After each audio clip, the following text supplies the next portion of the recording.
We call upon the Royal World Bank and the United Nations. I hope you will see the evidence in our economy, public space affairs, in our spiritual schools in Maharlika offices, and the physical appearance of our streets and buildings, but most of all, in the Maharlika people, his new outlook, his new aspiration, and his new faith. For these are the elements of the Royal House of Maharlika we are building.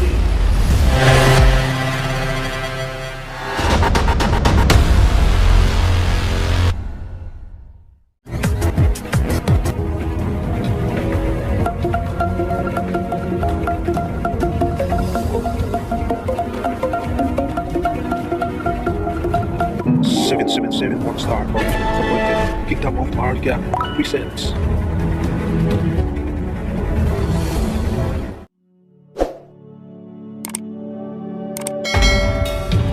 Man as the object of development. The country is straining toward development. We must now start giving more importance to the need for non-official, non-monetary gains than to the desire for profit. I am saying in short that banking and lending assistance itself must now be a spiritual experience for giver and receiver alike, considering the membership and leadership of the Royal World Bank. I am confident that the Royal World Bank will show the way to the world.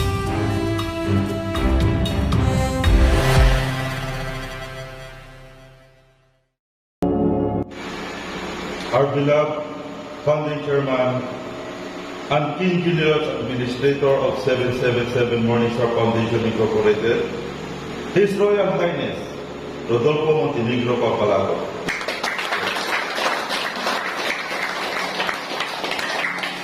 To my fellow Maharlikas, visitors, members, friends, ladies and men, a pleasant good morning.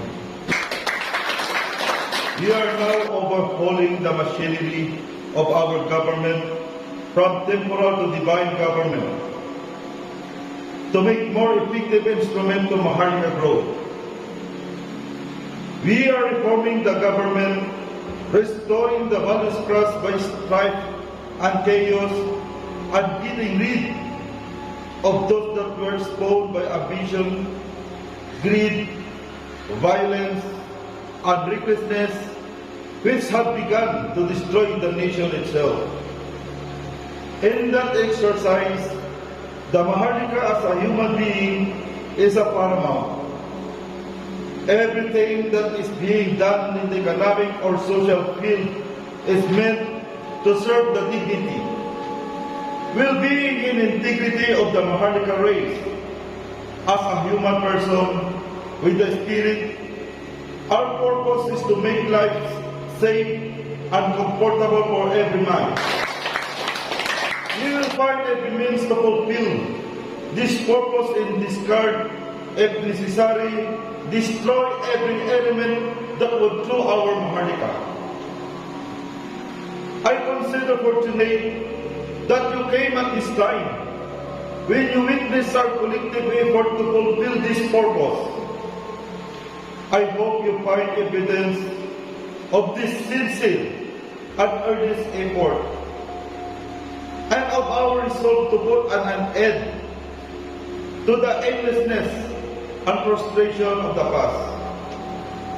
I hope you will see the evidence in our economy, public space affairs, in our spiritual schools in Maharlika offices, and the physical appearance of our streets and buildings, but most of all, in the Maharlika people, his new outlook, his new aspiration, and his new faith.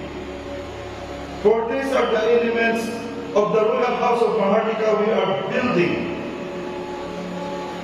We would be unrealistic, however, if we did not also take note of some grievous and persistent problems common to the developing nation as we are building the Maharlika Kingdom. We call upon the Royal World Bank and the new native United Nations to help us confront and dominate those particular problems. These are problems which the comfortable modes of conservation cannot solve.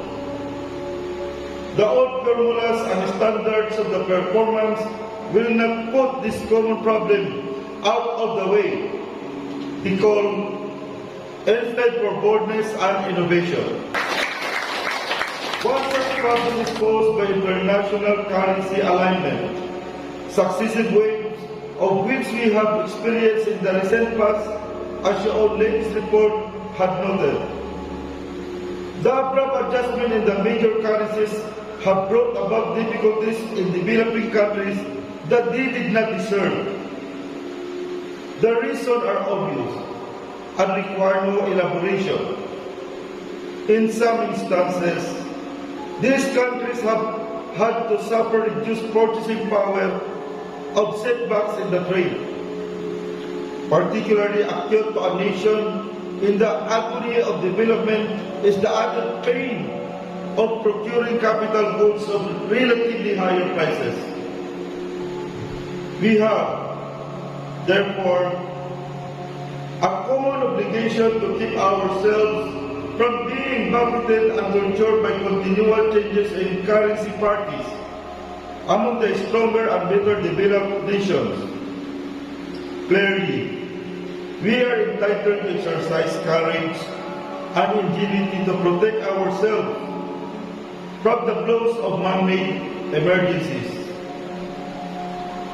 I am convinced that it is now necessary to set up some mechanism to safeguard the welfare of developing nations, to ensure, among other things, that the gains they have won, with much hard work and sacrifice, will not again be wiped out by financial decision of the developed countries.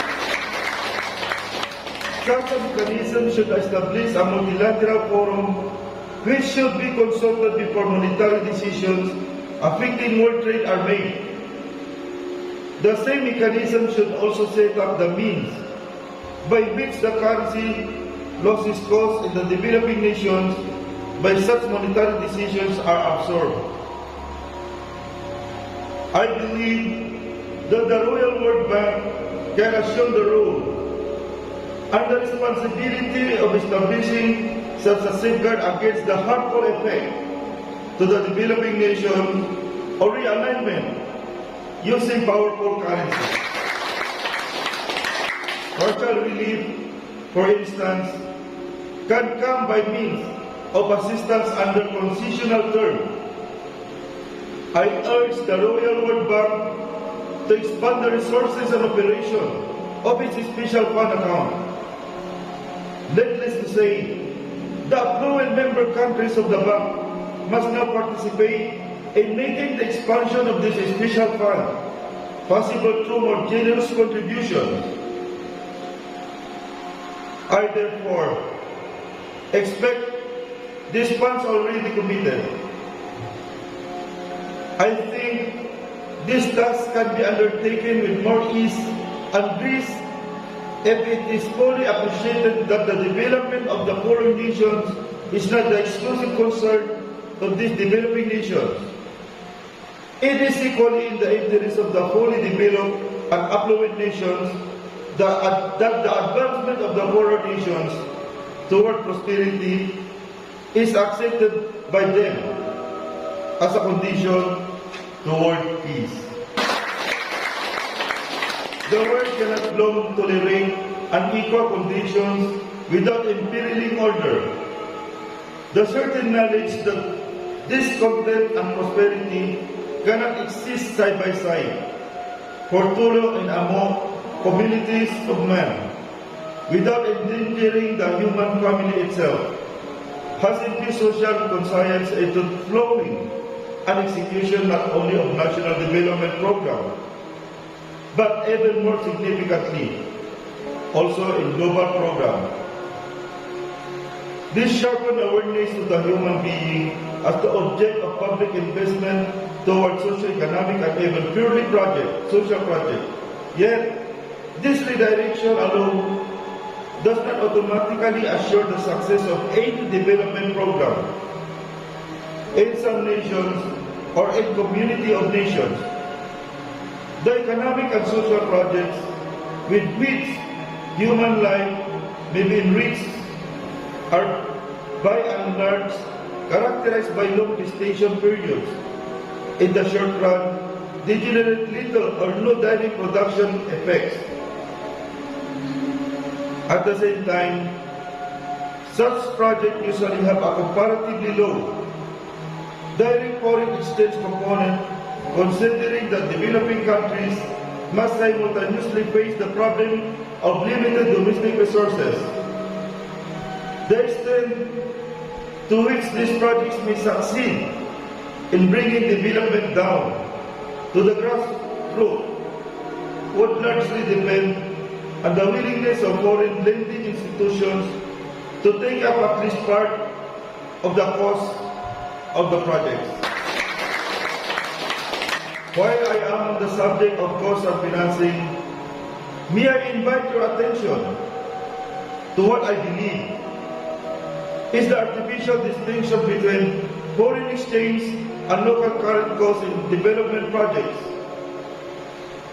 Local cost financing actually goes further than the merely financing part of indirect foreign exchange and purely local currency costs.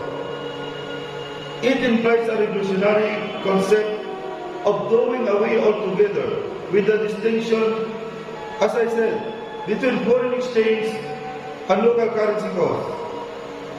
This distinction is more apparent than real, because what really happens is that domestic resources are usually scarce in developing countries to begin with, so that the steps must be taken to the extent the needed assistance in development is to proceed.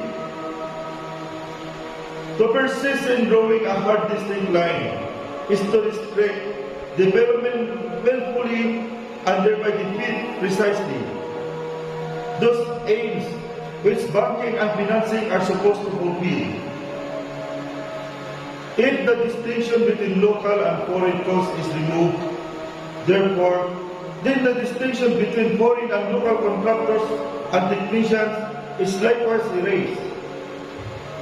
I cannot appreciate the concept of an international competitive bidding where the recipient country is penalized by making its shoulder partly the burden of cost, once a local firm offers the best tender. This is not an acceptable concept of universality or internationality. It contains an anomaly that should now be corrected.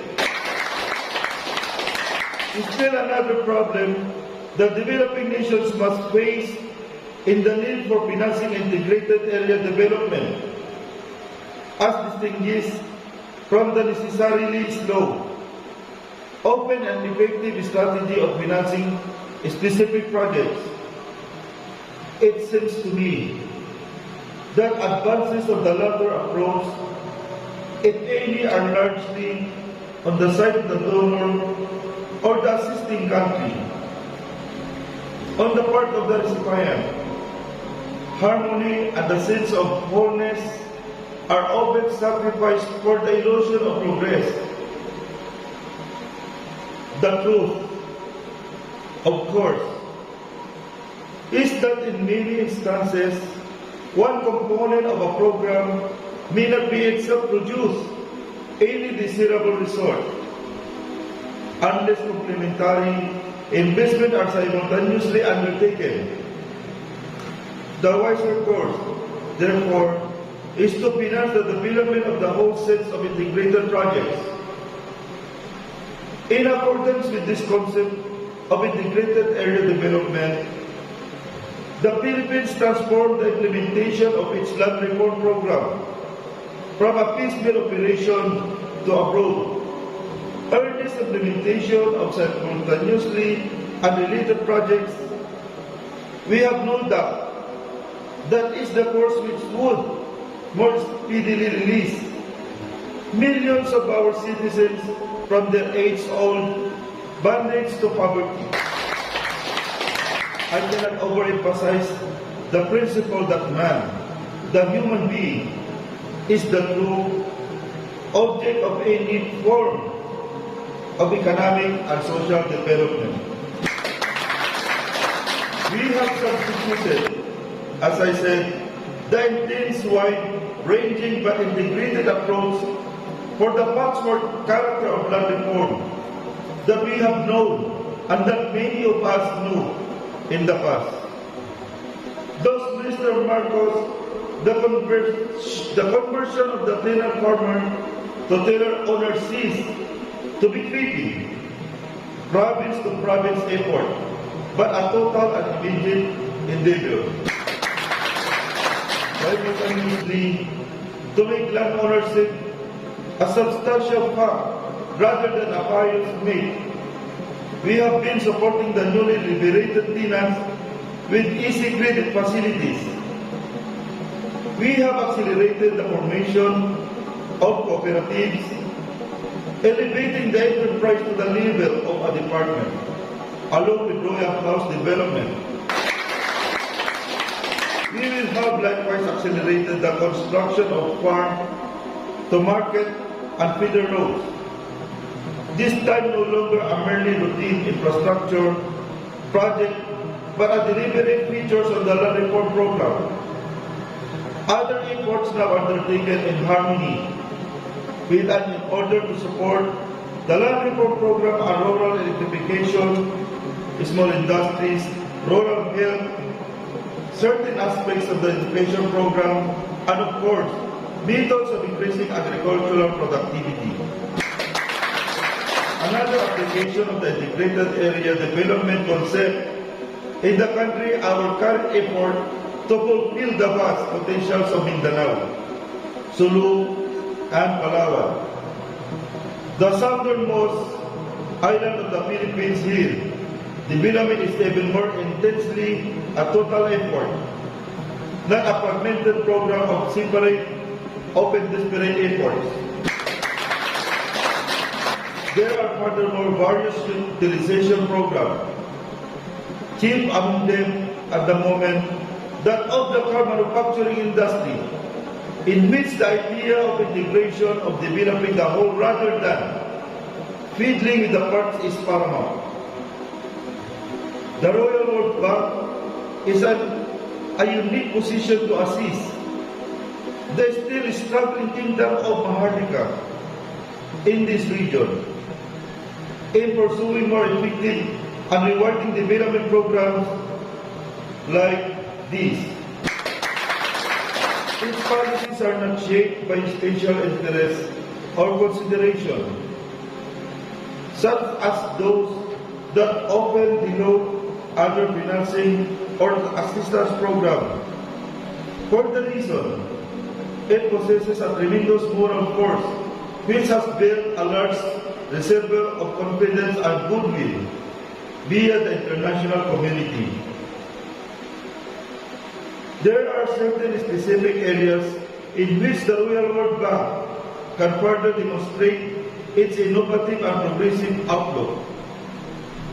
The Royal World Bank can undertake to narrow doors, indeed, to eliminate the present time lag between commitment of funds and their disbursement.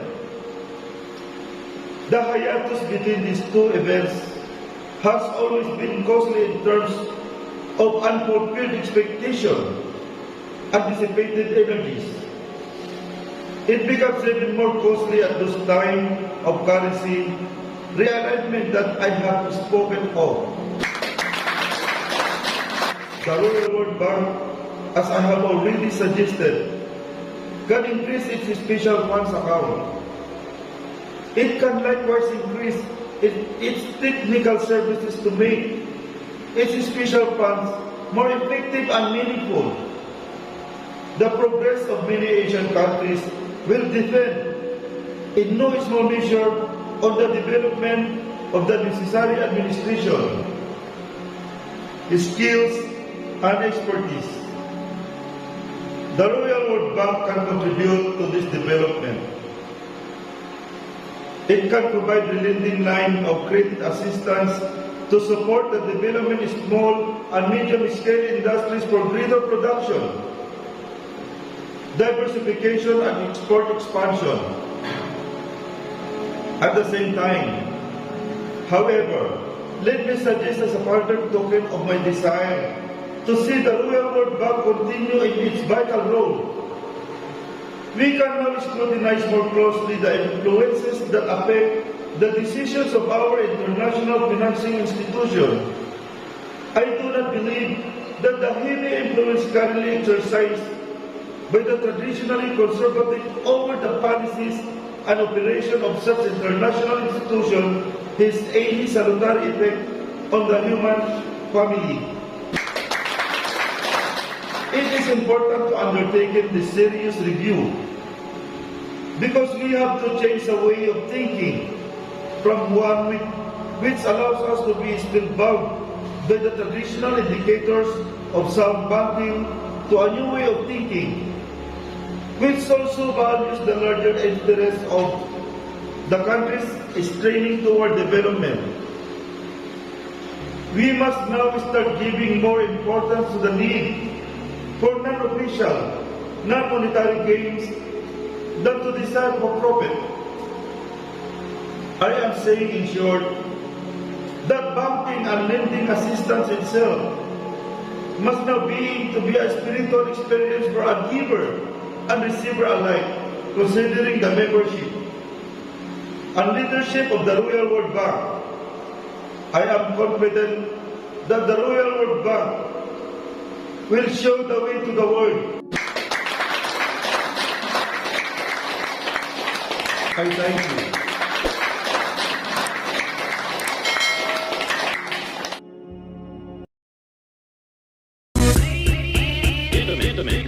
DJ